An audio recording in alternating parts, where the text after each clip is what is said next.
Welcome to the Convinced God Moves podcast, where stories of struggle are met with hope.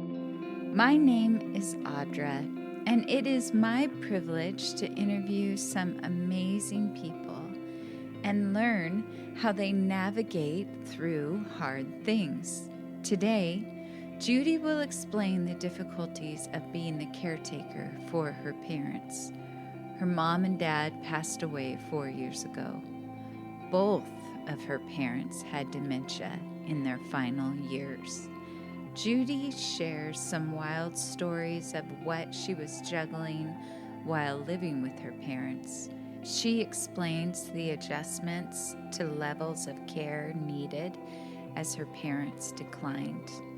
She offers some practical advice and shares some ways God showed up for her. Here is my friend, Judy. I can't tell my parents' story because I wasn't in their brains. I can only really tell my story of trying to deal with my parents. When you're a caregiver for somebody with dementia, you don't understand what's going on. You very much feel like you're running behind all the time because you try to figure something out and you try to figure out how to help, and it's like, oh, you figure it out and it works for like, I don't know, a week, and then They're in a new phase. Yeah, it's a totally different game. I wish I had known more about dementia. I would have done better. Because when my mom started having hallucinations, I'd yell at her. There's nobody there. Well, don't you see the little girl? There's no little girl over there. And after that, I found out that you're supposed to like enter into the hallucination and talk to her. Because they're like, otherwise you're just scaring them. Because that is their reality. Yeah. And I'm like, oh, well, I blew that. I mean, there was a lot of unneeded angst. Because my dad was there, and it was my mom that was struggling with the dementia. I felt like my dad needed to make the decisions about my mom's care, and he was not willing to do that. So that was also a struggle, was trying to figure out how to help mom, how to help dad help mom. I could see that she was struggling. Like one time we went to a Mariner game, and she went to the bathroom. When she was coming back to our seats, I could see her. I could see she couldn't find us. And then I saw her and I waved, and her whole face just lit up. Like it was the most exciting thing in the whole wide world to find us. And I thought, that's not normal. I think she must have been lost, right? So it's these little things that start clicking in. And then I remember texting my brothers and saying, you know, there's something wrong with mom. I don't know what it is, but there's something wrong with mom. My brother came over, kind of hung out with her. And when he left, he's like, there's nothing wrong with her. She's just perfectly normal. So a lot of that was like alone too. It's like, I can't do anything. I can't. You're the only one acknowledging. I'm the only one that's seen there's Nobody a problem. else can see Yes. the Yeah. difference. Yeah. Kind of the next thing that happened was my cousin called my mom. And my dad answered the phone, and my mom was still in bed. This was not normal. And my dad started crying on the phone to Marley, saying she won't get up. So Marley says, I'm coming right over. So she came over and wanted to take my mom to the hospital. So you need to understand, my mother probably hadn't been to a doctor in 40 plus years. Nuh-uh. Yeah, totally anti, doesn't like doctors. And so getting her to go to the doctor is hard. So Marley came over and she said to my mom, she said, let's go get a glass of iced tea. And my mom's like, great. And she's going to get up.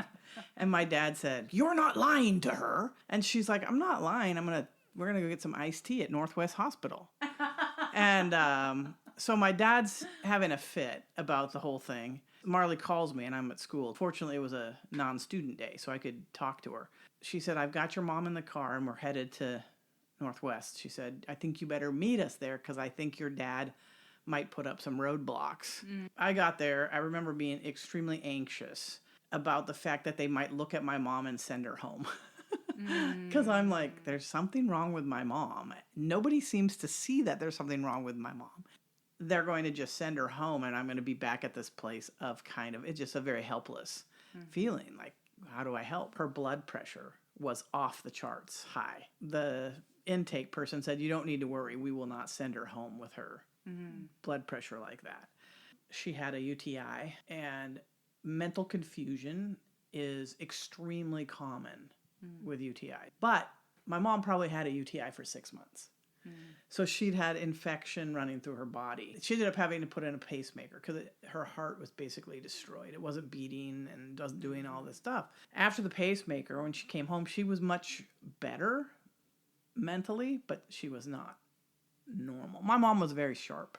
She basically sat in a chair and didn't do anything.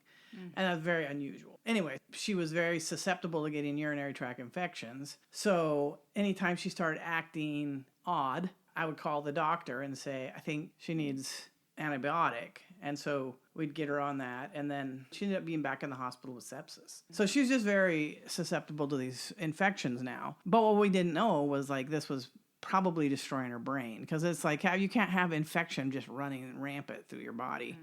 She just acted very strange. She'd put things in her purse. She'd sort of hoard things. We'd find like silverware from like a restaurant that she'd put in her purse and bring home. Or she had like 5 or 6 Hershey candy bars in her purse. I mean, just odd things that she would pick up. She's not cooking anymore. She can't figure out how to cook. She can't. And so my dad's cooking. So it was kind of like one of those things where you're just living, right? You're living your life, and she's not functioning in the way she used to, and so you're just continuing to go. It wasn't until she's like starts to hallucinate, and she's talking to people that aren't there, and she's refusing to go to bed. She was a wonderful lady, but very obstinate. She's gonna stay up all night long, sitting on the couch, and like you can't get her to go to bed. And I felt like that was kind of like my dad's problem, you know. So I'm like, yes, there's an issue here, but I'm trying to work full time. Yeah, I'm trying to like survive. I'm worried about her, but at the same time, it's like we've got to be together on this, and we're not together on this. So it's sort of one crisis after another.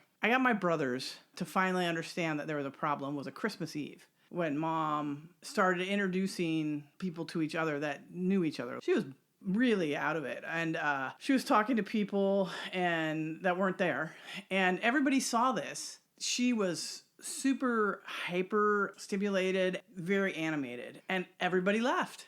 It was like Christmas Eve and it started to snow and people wanted to leave, and I'm like, y'all see this, right? You see what's going on with my mom. You know that that's not normal. You know this is not right, and you're all just going to get in your cars and leave and not talk about it and not mention the fact that she's got a problem. Again, felt very like isolating and like, oh man, I don't know what to do and I don't know how to help her. And again, my dad was sort of ignoring it, and so I would have to go to work and he'd go to lunch. He'd leave her. And I'm like, Dad, you cannot leave Mom at home alone. But he didn't agree. So off he'd go. And so I finally talked my brothers into me and them together paid for someone to come and stay with her for like 8 hours a week or 12 hours a week. Very hard to find competent caregivers, and we didn't know what we were doing. So it was a struggle to find a caregiver that would come into our house and be able to deal with my dad and my mom. This was a God thing. Had to be a God thing. Somehow, someone, it wasn't me, ran into somebody that knew somebody who was looking for a caregiving job. She was amazing. And she was willing to come and work the 20 hours a week. She dealt with my dad really, really well. And he kind of liked the breakfast. You know, she'd arrive and make him breakfast, and that was okay with him. And then she'd take care of my mom. She was super amazing. And again, like that, God just placed her at the right time. As we're doing this, we're realizing that my mom's going to need more care. My dad did not have very much money. He had reverse mortgaged the house, and that's kind of what they were living off of, was the reverse mortgage. He didn't, and Social Security, of which he got very little. So this was a stress. I suggested that Dad sell the house to use the money to caregive for Mom, and that I would buy a house and they could move in with me, and then I would pay for the house, and he would only have to pay for her caregiver. And so that's what we did. And I feel like my dad felt like this was all kind of happening to him. So he wasn't 100% like on board. He didn't really have a lot of other choices. And he was still kind of in denial that my mom had anything wrong with her. They were kind of colluding together to hide her dementia. I ended up buying a house out by my brothers. I did that kind of intentionally because I realized that I couldn't take care of them by myself. So I moved to a house that was about 20 minutes away from my brother. The day the house closed is the day my mom fell down the stairs. It was a Saturday morning, and I got up. I said to my parents, they're both sitting in the living room, happy as can be, talking to each other. And I said, I'm going to go to McDonald's and get us breakfast. And they're like, great. So I'm like, what do you want? So I went off to McDonald's. I come back. They eat their breakfast, and Mom gets up to walk to the bathroom, and she can't walk. And I'm like, what's wrong with Mom? Oh, she fell down the stairs. What? Yeah. 6 o'clock in the morning, she'd gotten up and fallen down the stairs. Oh, my goodness. And I said, Mom fell down the stairs and you didn't tell me. Oh, well, she's fine. I'm like, clearly she's not fine.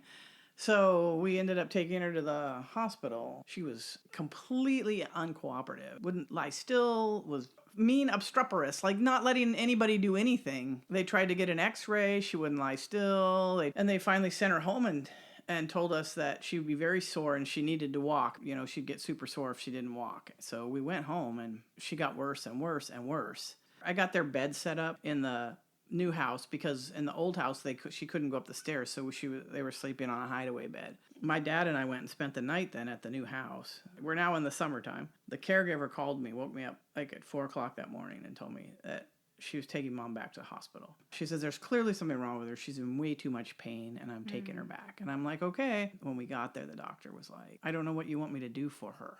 We're like, we don't know what we want you to do for her either, but she's in an incredible amount of pain, and we don't know how to help her. I would say this, for elderly people, you must advocate for them because the hospitals are really willing to just shove them aside. This guy was not really happy to have my mom there until they did get an MRI of her pelvis. And he came back with a whole different tune because she had multiple fractures in her pelvis. Should not have been walking. Anyway, she had a lengthy hospital stay, was placed on hospice, and came home to the new house in Arlington. And she was very unhappy and would fight. You'd have to try to get her to the toilet, and she would literally fight you. It's like, come on, Mom. And you had to do everything. You had to help her shower.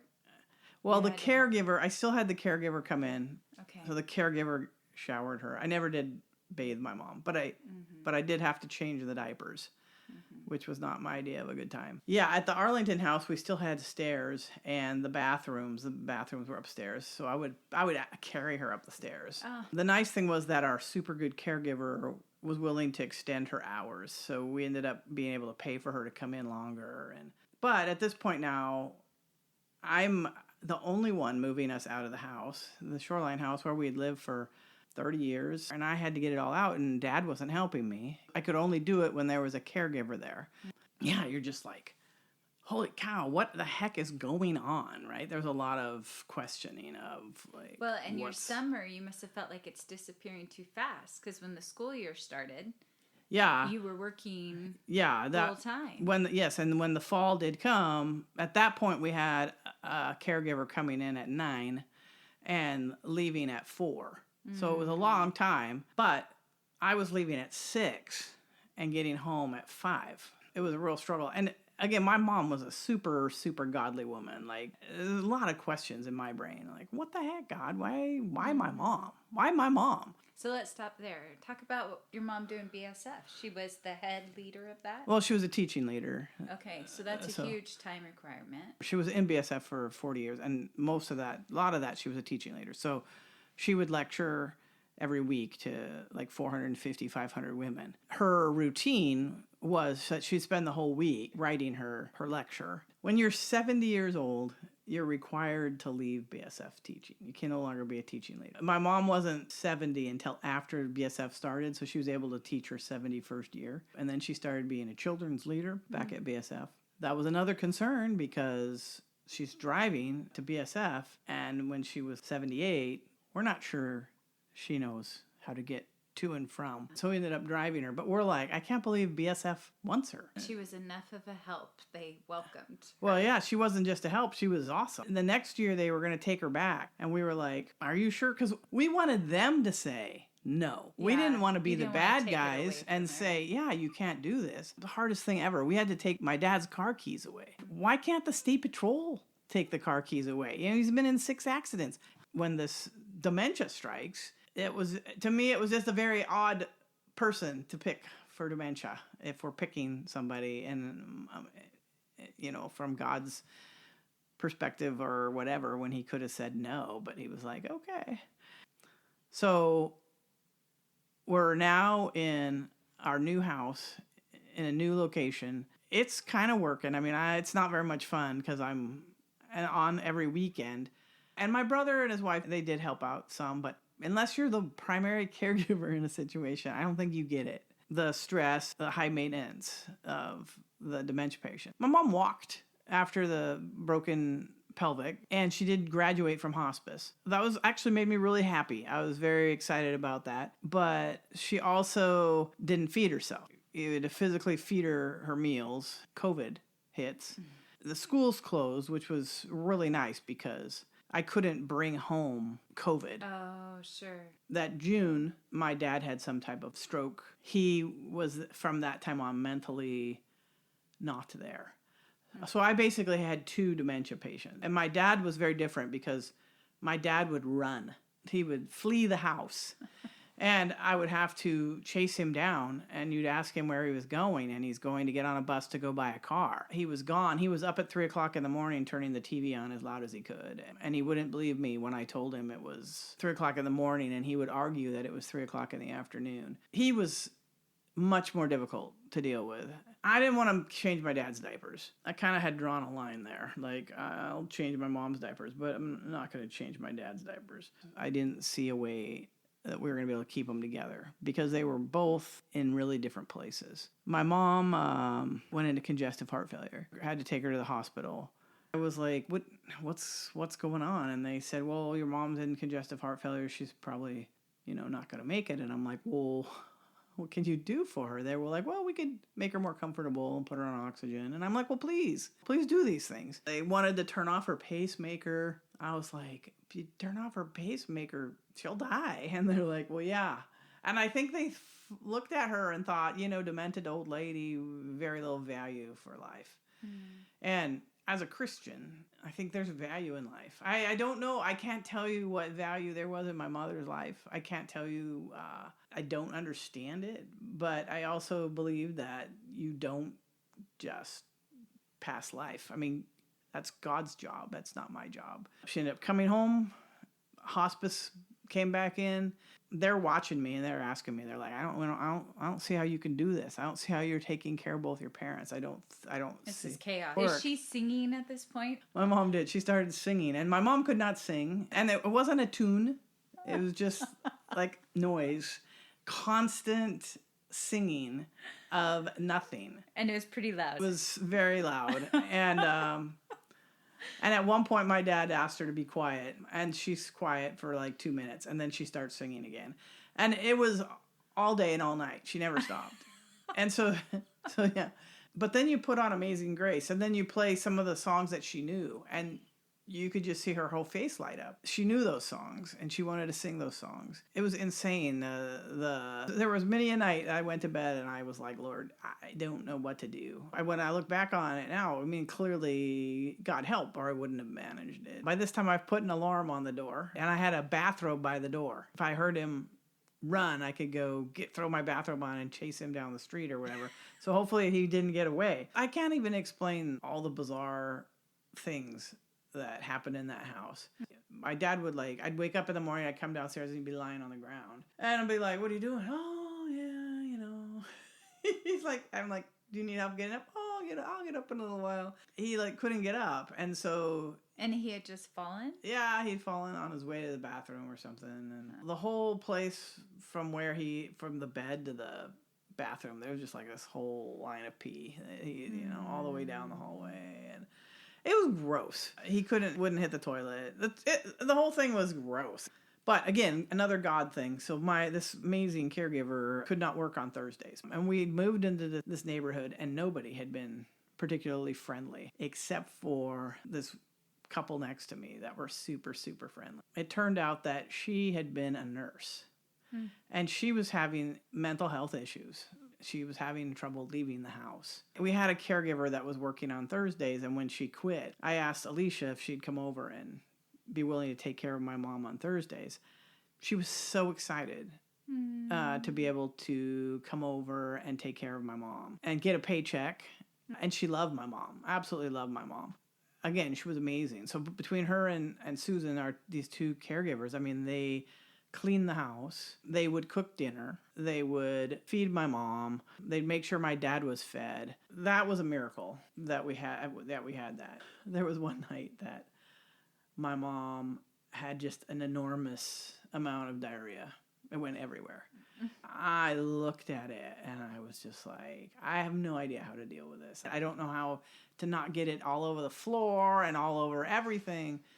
And I called my neighbor and she was like, oh, no problem. And she came over and she cleaned up, didn't think anything of it. Cleaned it all up, cleaned my mom up. Who does that? I mean, like that's a miracle intervention for me. The people that kind of came alongside, they were amazing. And then I had to go back to school, and we couldn't leave my dad alone anymore with my mom. Caregivers were willing to work from 7 to 5:30. It's a very, very long day. I got phone calls like, "Oh, your dad needs to go to the doctor because he's got something wrong with him," and and my mom had an appointment, so I was trying to manage two lives. Even though we made it through that school year, I knew that I was going to have to find a place for my parents to live. My mom, one Saturday morning, I'd put her in her wheelchair and I'd turned around to do something, and I turned around and she's on the ground. And I was like, "What, Mom, what's going on?" I picked her up, put her back in her wheelchair, flopped back out. And I guess she just had lost all core muscles overnight. So she's now bedridden. She can't get out of bed.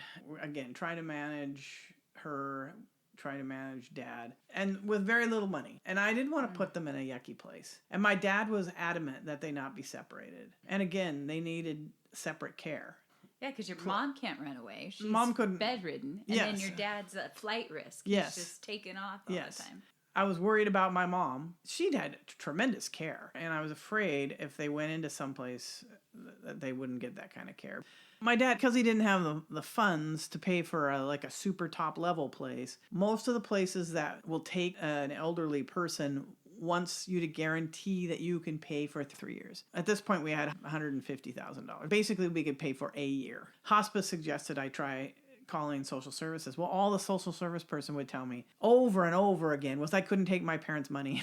I mean, I spent hours on the phone and quite a bit of concern because I knew that I had to find him a place because I knew I had to go back to work. So one of my mom's friends who I've been in touch with, I was talking to her about this, and she called me and she told me that another one of these people my mom knew from BSF, was willing to pay for a service which will find them homes. Oh, okay.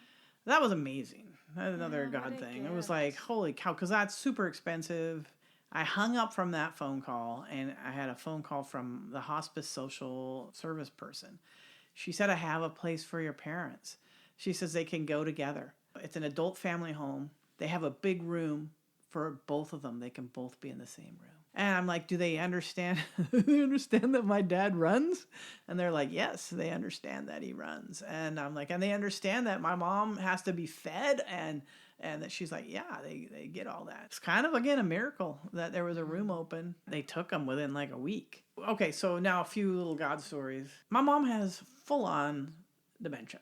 Mm-hmm. She's not speaking to anybody intelligently about anything, ever. Mm-hmm. Come into the room one day at this adult family home, and this lady's cutting her toenails because that's one of the services you paid for. Mm-hmm. And this lady's singing to my mom, Jesus loves me, this I know. Okay, and she says, I know your mom is a Christian, and I know your mom really enjoys this song. She goes, I don't know any other songs. I went to Bible camp when I was a kid, and this is the only song I remember. And I thought, all right, this is insane. My mom, in her dementia, is somehow witnessing to this lady who's cutting her toenails. I was like blown away, right? Because that's beautiful. And that actually happened like 3 different times with 3 different people. And I will admit that there were nights when I prayed that God would take my mom, because it just didn't seem like there was any purpose. I thought, what can be going on? What can she be doing? What can her brain be doing? Do you trust that God is good all the time for those who believe? I'm like, can I trust that this is good? I'm going to trust that it is, but I don't see it. And then my dad, he started going downhill really fast. Hospice came in. They said, he's not going to make it very long. So my dad is lying in bed, and my older brother is there. And they said, we have to go. And I'm like, okay. And he went over and he kissed my dad on the forehead. And he said, Dad, it's okay to go to heaven. He said, there's all kinds of people waiting there for you. Your brother's up there. Your mom and dad are up there. And he started listing all these people. And then my brother kissed on the forehead and leaves. And I got up, walked across the room, put my hand on his chest. And I said, Wayne's right, Dad. It's okay to go. And at which point he took a big breath and died, which was freaky. Okay, so here's another God thing in my opinion. At one point we thought Mom was going to die because she was bleeding internally. I called my brothers. I'm like, Mom's going to die. We need to figure out what we're going to do if she dies. My grandfather had bought 4 plots, so there's still 1 left. They had told us back when my grandfather was buried, so quite a while ago in the 80s, that you could probably put multiple bodies in there if you cremated them. But we then had made arrangements. We talked to a cremation place because hospice will have them pick up the body and do everything as long as you know where to send it. So when my dad died, it was super simple. We knew who to call. We knew how to do all this. If anybody is a primary caregiver of somebody, I would say make sure that the person you're caring for who has dementia has a current passport, has some type of photo ID. Because when my dad died, they wouldn't let my mom take the account, even though they were both on it, because my mom wasn't a primary signature. She didn't have any current ID. Huge time sap. My mom ended up dying December 24th. And hospice again had called and said she's going to die. They said, we know you've heard this before, but your mom is really going to die. And they said her oxygen levels are dropping. I was sitting with my mom and watching her slowly take fewer and fewer breaths. And she did. She died. And they were able to have a joint funeral service. We didn't really, we didn't talk about the dementia. We didn't talk about the hard times. We just celebrated their lives. And that was good. That was good. But again, why she lived for so long? Why my dad? I don't know. It was hard. It was brutal. 24/7. There's no breaks. So now I feel like God has put me in this community and I'm like, well, is God restoring the years that the locust ate? Am I supposed to be having this much fun? Is this supposed to be, is life supposed to be this good? Because you're playing bridge, and pickleball, and ping pong, and there's such an awesome amount of people. Going on vacations with my neighbors. And if your mom started getting bad in 2014 and then passed in 2021, 7 years, getting harder and harder and harder. So what did that grief look like when truly their bodies were done? Their brains had already gone. Yeah. That's a good question. My mom was like my best friend. When I wanted to go somewhere, I took my mom. I mean, whether it was to the store or on a trip to Scotland, I'm like, Mom, let's go. She basically was no longer there to be that person. Probably by 2015, 2016, she was like... But here's the thing, right? There is never somebody that's going to be 100% there for you. So as that was more and more kind of taken away, it was okay. Because I'd kind of learned that there's never somebody that's 100% there for you. God's the only one that understands you and is there for you 100% of the time. When you look for that in another person, it's going to fail. So my dad and I didn't have the perfect relationship that I felt like my mom and I had a really good relationship. And so that made, I think, it even harder to like try to take care of my dad when he was annoying. And I'm like, I went back and I found a text message I wrote to my brother. I'm like, he has to go live someplace else. We have to find someplace for him to live. It was very, very difficult. There's many, many prayers about what do I do? How do I deal with this? I can't deal with this. And yet Mom and Dad were a package. And they both believed that. Here's a story. My grandma had been in a nursing home. She was sick.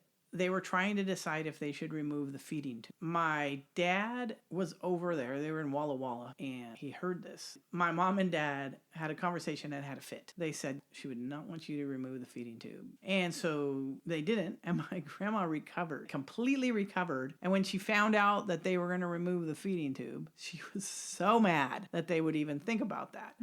So when my parents were both in this situation, I knew that my mom and my dad would want life, that they would want to live, and they would want to be taken care of, and they would want to be cared for as long as possible. If life has value, then life has value. It doesn't matter what that life looks like.